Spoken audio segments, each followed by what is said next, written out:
So in this next restorative sequence, we're going to start in supta virasana, and I'm going to lie along a bolster. I've got a yoga bolster. I've got 2 folded blankets just to show different options for those of you that may need more support. I'm going to sit on a block, put my legs back into virasana. Make sure to clear the inner calf flesh out so you create the space behind the knee.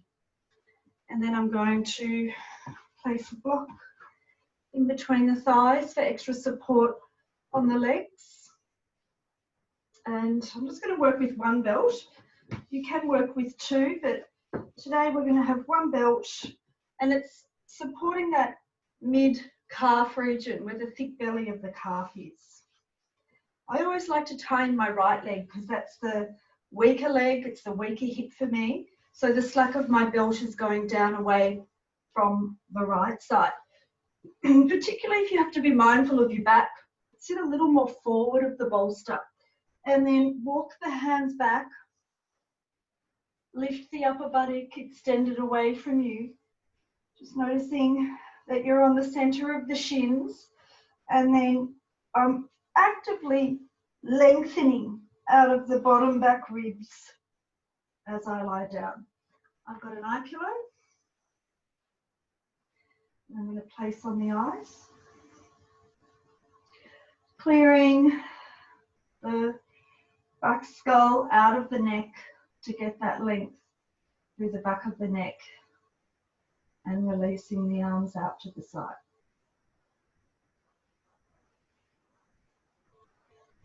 Just allow yourself time to settle in virasana. Virasana is quite a strong yoga pose, and for some people it's not that accessible. If this is not a good a pose that you can comfortably relax in, then you can simply just lie over the bolster and cross your legs.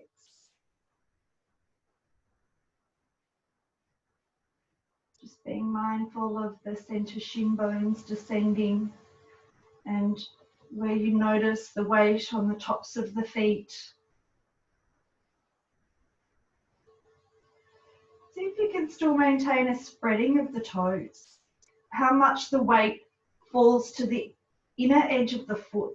Spread the outer edges of your feet. Outer ankles in, and where that belt is on the outer calves, bring the outer calves in. So your inner thighs lengthen to the inner knees, the outer thighs lengthen to the outer knees. As you maintain the upper buttock extending, where you deepen into your buttock crease, but being very mindful that you can still soften the inner groins down. Where you find that balance between the upper buttock extending, but your top inner thighs, your inner groin region descending. Just raise your arms above your head. Start to feel the length come from the bottom side ribs all the way up to the fingers. You might even like to lift the left arm, lengthen it a little more away. Lift the right arm, lengthen it a little more away, and turn your bicep flesh down, spread across the back of the shoulders. Go on pressing down the shins. From the bottom shin, lengthening to the top of the shin bone.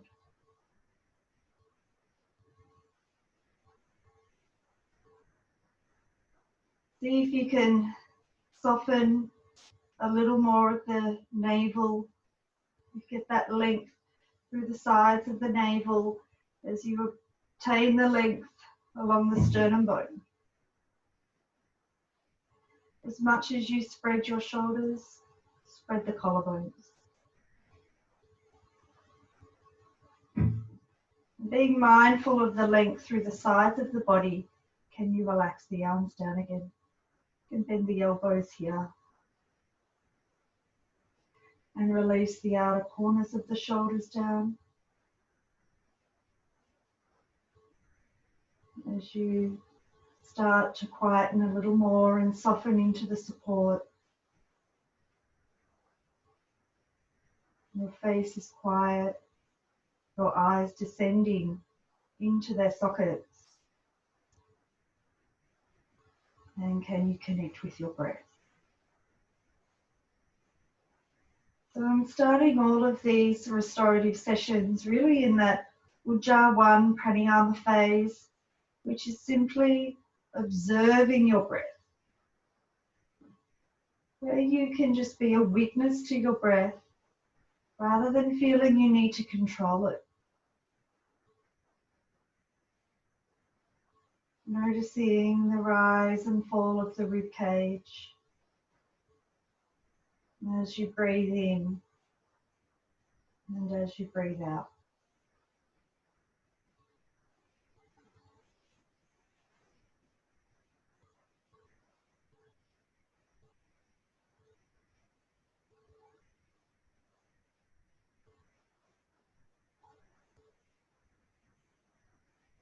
From time to time being mindful again of the leg action, the shins pressing, the outer calves pressing in, and where you get the length of the inner thighs, the fronts of the thighs lengthening, but your inner groins descending.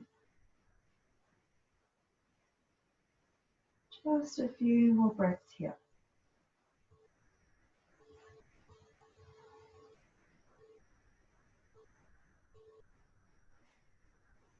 Be mindful that as you extend the upper buttock to the knees, you keep lengthening those bottom back ribs out of the lumbar. So the bottom back ribs lift up out of the lumbar, but the very tops of the back of your shoulders, your top shoulder blades, keep drawing down the back. So you have the space for the neck. Find the softness in the throat.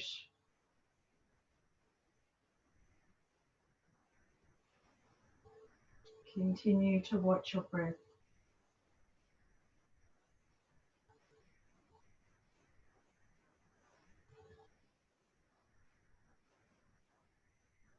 The block is particularly helpful because it helps keep your thighs parallel and it gives you something to press the calves into.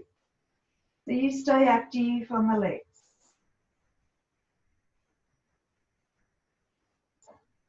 And when I say active, in a restorative setting, we're not going 110%. We're just being mindful of some action in the legs so we have the support for the back.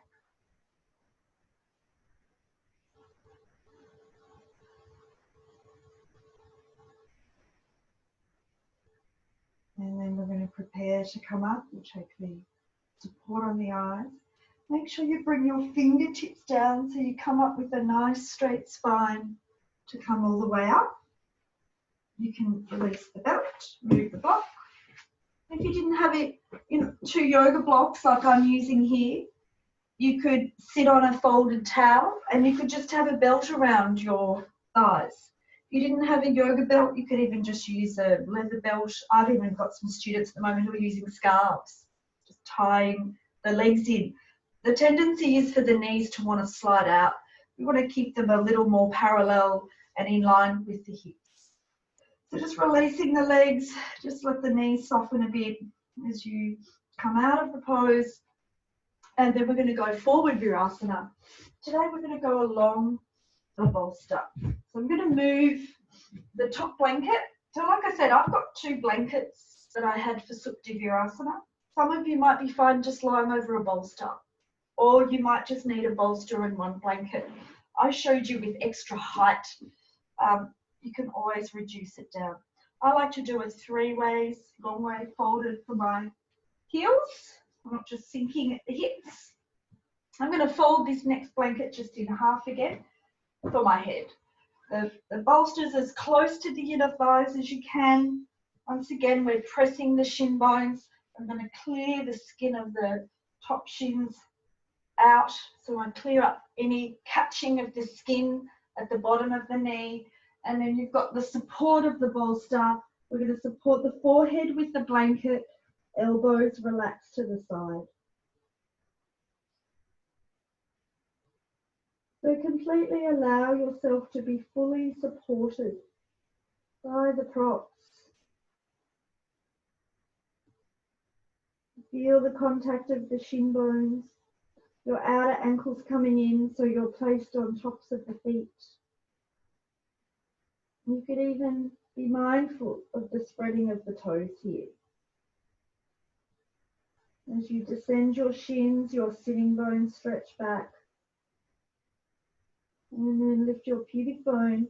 You can gather that length through the whole front of the body. You know, watch where the skin of the abdomen catches. You can even free up that skin, spread from the navel out to the waist, so you're fully supported with your abdomen onto the bolster. There's a broadness that comes across the upper back when you bend the elbows beside the bolster like this. Be quiet in the hands. The top shoulder blades gently drawing down the back. As you go to lengthen the sternum towards the throat region. Your top shoulder blades drawing down your back so you clear out of the neck. Again, can you observe your breath? Gently allowing your inhalation and your exhalation to flow in and out of the body as it will, without any need to control the breath. Just allow it to be here.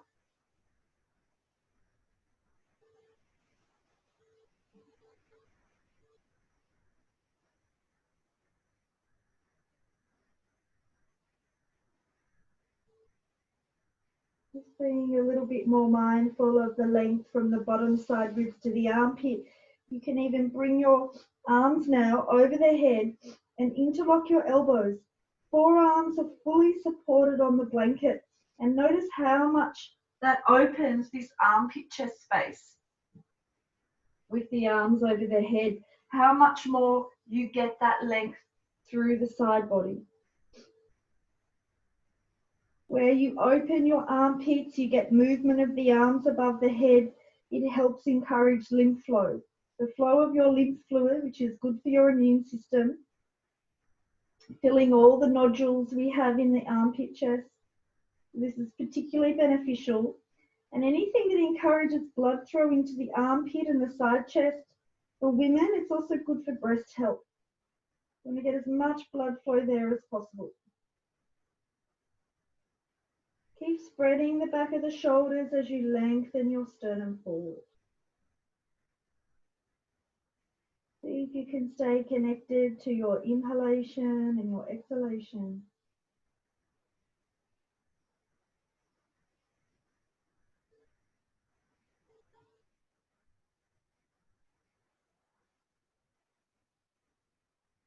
And can you straighten your arms?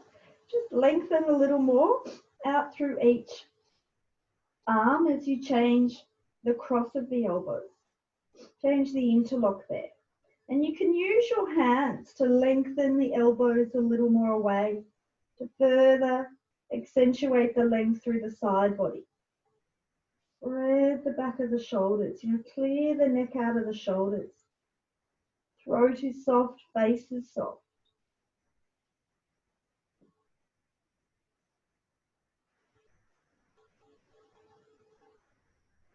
From time to time, ground down through your shins. Gently draw back through your sitting bones. And see if you can get even more length through your front spine, from your pubic bone to your throat.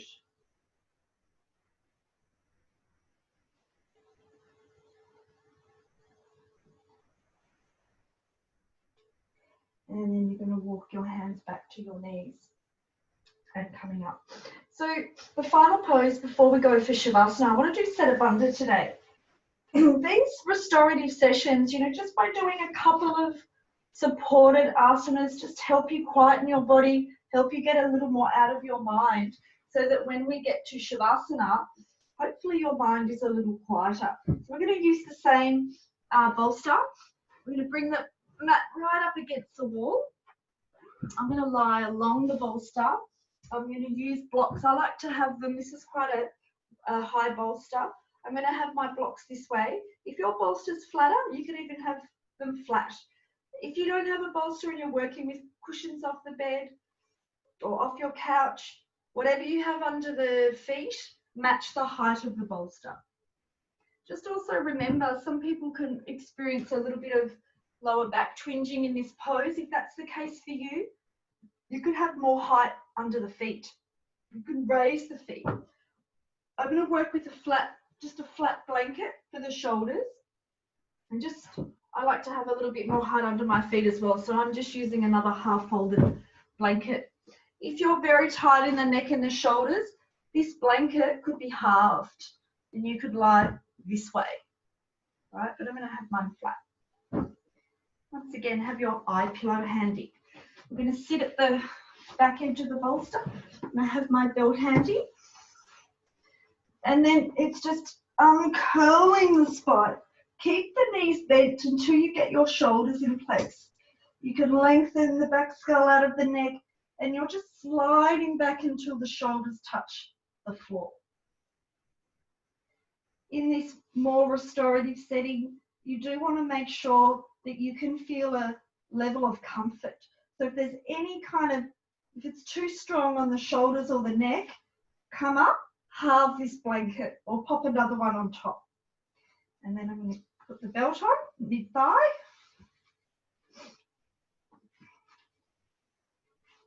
I like to have the buckle in the middle. Once again, I always support my right leg in, slack of the belt going away from my weaker side. So it could be your left leg. And then I'm going to straighten one leg at a time. I've got my legs, hip width apart. Arms relaxed out to the side. Elbows can be slightly bent here. And once again, if you want something for the eyes, I always like to work with my eye pillow. You could even just have a folded towel or even a folded belt. For women in particular, setu bandha is a particularly beneficial pose. You get a lot of circulation in through the pelvis, obviously up in through the chest, through that armpit, side chest region I was talking about before. So once again, good for lymph flow, blood flow up through that region into the breast tissue. Not to mention, particularly beneficial for the heart. As you lift, you feel that front edge of the bolster lifting you through the back chest to help open the front chest.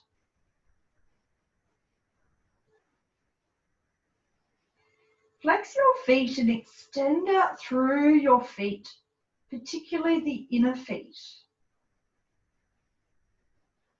The big toe mound, inner heel stretching away. Keep turning your inner thighs down, descending the inner groins, and press the fronts of your thighs down towards the bolster. Your upper buttock is extending to the heels, and where we have the deepening of the buttock crease, so we're very much in that back bending action that comes into the upper back leg. Back upper thigh draws into the buttock crease deepens, and then descend your front thighs against that.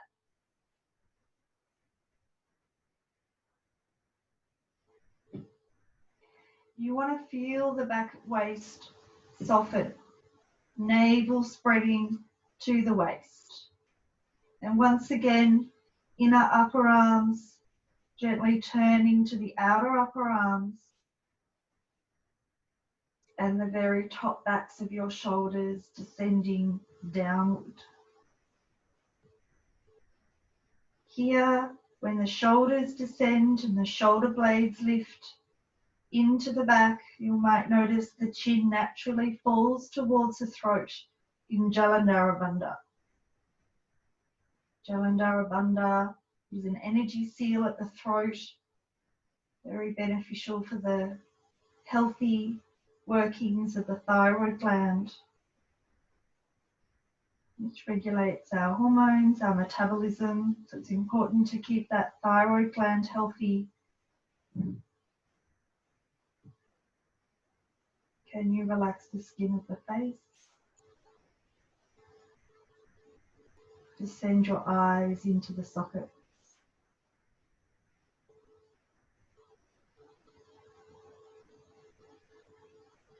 Over time, as you allow yourself to quieten, you can soften a little more at the feet, quieten the legs. If at any point you feel any twinging in your back, just reignite the action into the legs once again.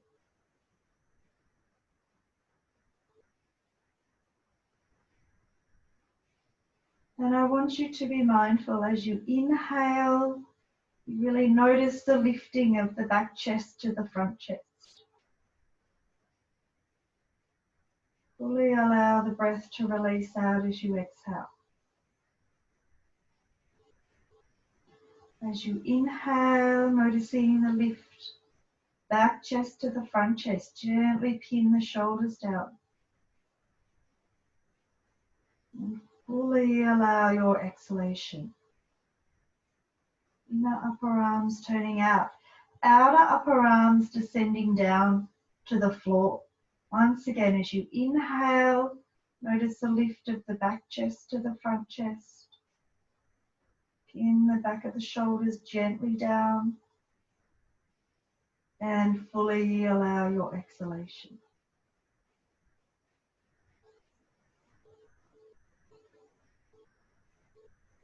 And then for the remainder of our time here, just gently observe your inhalation and your exhalation.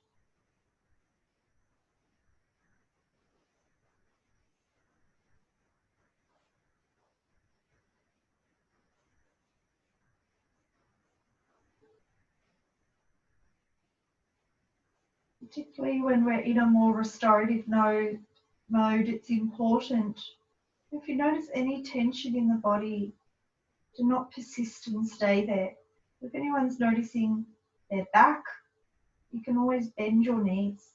Another option is you can take the belt off and just simply cross your legs on the bolster to help soften the back.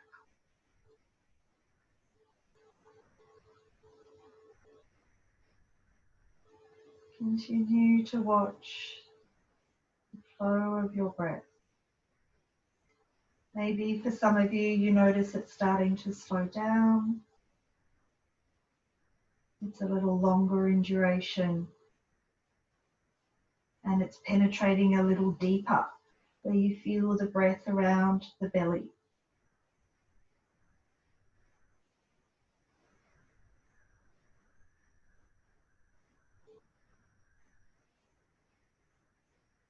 Those of you that still have your legs straight, we're all going to come up now. So you're going to bend your knees. You're going to take the belt off and you're going to cross your legs on the bolster, just as I am right now. Those of you that already had your legs crossed, you'll just gently change the cross of the legs.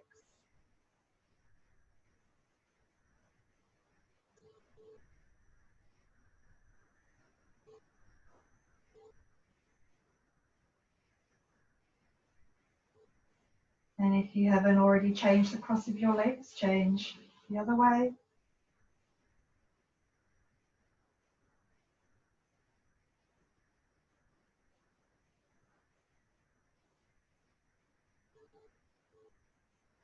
And then to come out, bend up your knees. You can either slide back or roll off to the side, whichever feels the best way for you to come out. And we're just going to briefly go back in forward virasana. You can bring a blanket under the forehead again, just to help release your back. I'm going to interlock my elbows, forehead resting on the blanket, so you've got space. You're not compressing the face into the bolster. And just give time for the back to settle. Descend your shins. Draw back your sitting bones. Feel the outer corners of your hips, that outer thigh crease region. Draw back behind you. As you descend from the upper body down, keep shooting the sitting bones directly back and lengthen your sternum forward.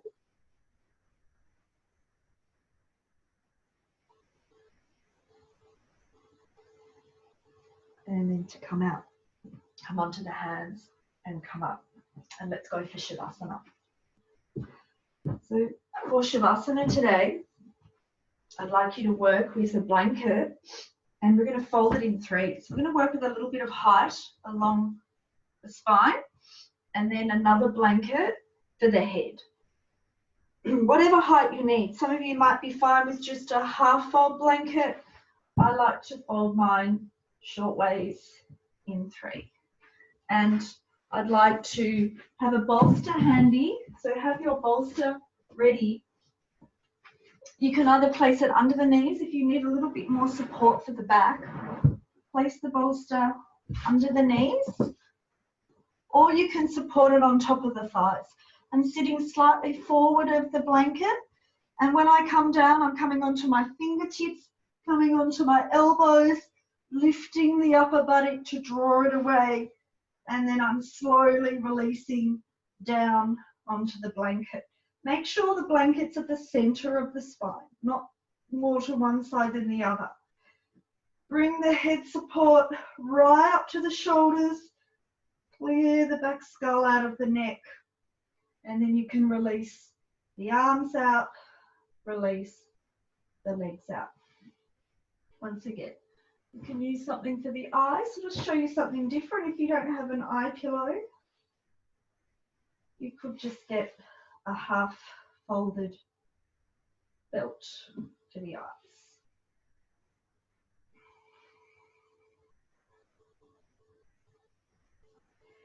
When you're relaxing and surrendering in Shavasana, it's important to have the arms below the line of the shoulders. When the arms go above the head, your heart has to pump a little harder so the blood goes up into the hands. So we want the heart to start to slow down a little. We want the breath to quieten. So keep the arms below the line of the shoulders.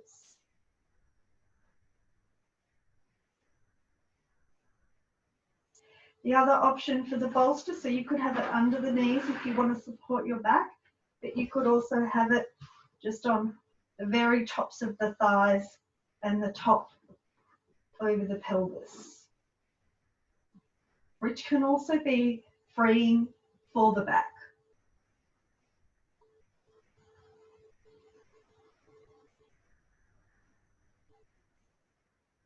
After doing a couple of restorative and supported postures, by the time you come to Shavasana, some of you may already notice that the mind is quieter, the breath is softer, and it's a little easier to surrender yourself here. Keep allowing the legs, the feet to fall out. You might notice I'm actually working with my feet against the wall, which can be particularly beneficial if you notice in Shavasana one leg falling out more than the other. For me, it's my right. Sometimes working with the feet to the wall, it can help you get an even turn of the legs from the pelvis. It also gives you a grounding, even though you're not standing, back down through the feet. My arms, my hands are gently turning out. And can you fully descend the weight of your body down?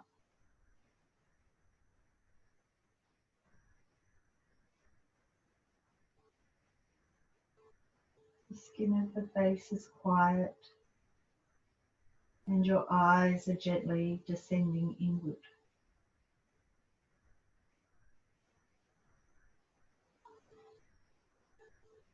Can you connect back to your breath?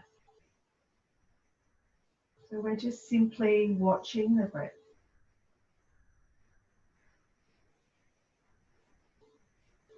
Noticing how as you inhale, your rib cage lifts and spreads. And as you exhale, the rib cage descends down to the belly.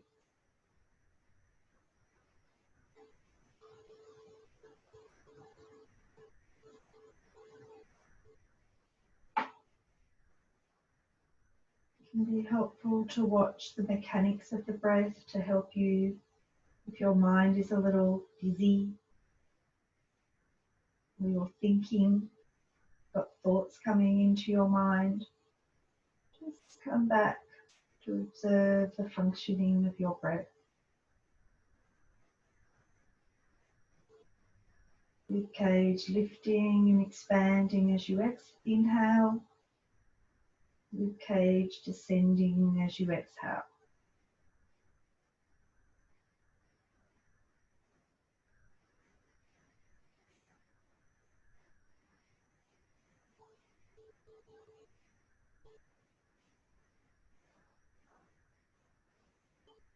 And just for a couple of cycles of breath, like we did with setu bandha.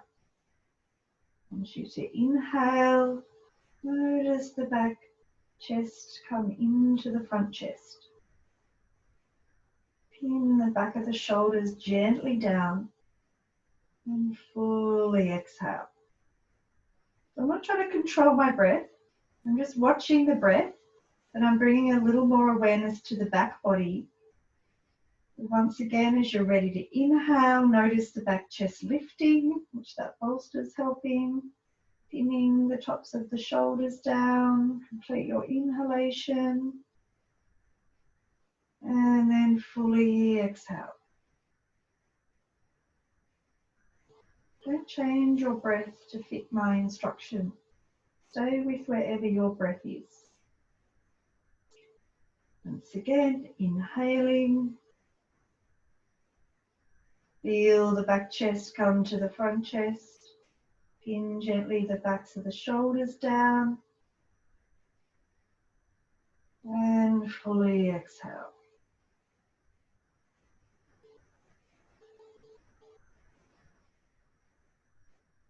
Now fully surrender your physical body. And for the final few moments of Shavasana, come back to gently watching your breath.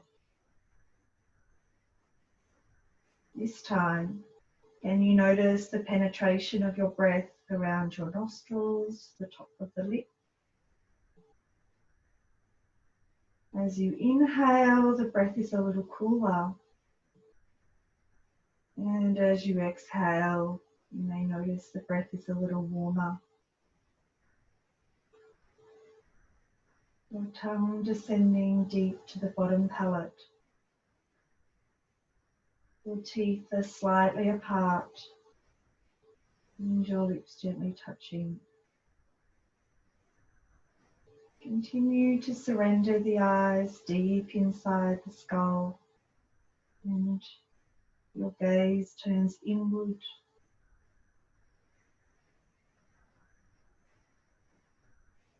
As you notice the penetration of your breath around the nostrils and the top of the lip, fully surrender within.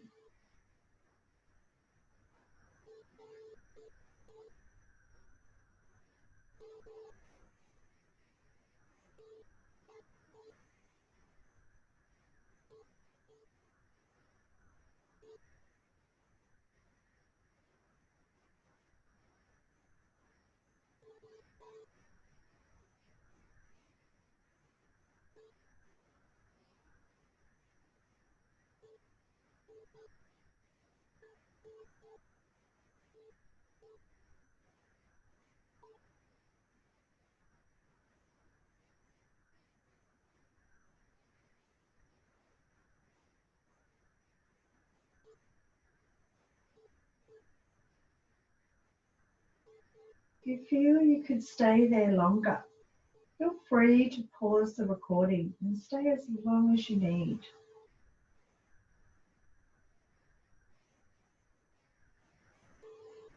Otherwise, we're going to prepare to come out. Feel the weight of the back of the body. You might like to bring some movement through your hands and your feet. Moving whatever props you have, your eyes, your legs. We're going to bend up the knees, gently roll to the right side and support ourselves So support yourself with your hands to come up. I'm going to sit on the bolster. Just finish sitting in swastikasana. Just when you come to sit at the end of the session, you might always favour one leg, so change the cross of the legs today. Bring the fingertips beside you, soften the knees down, and press your fingertips down to lift your spine. Peel the outer corners of the shoulders back.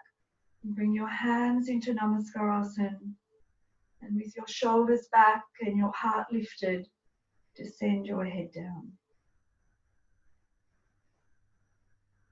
Just being mindful of this quiet inner space.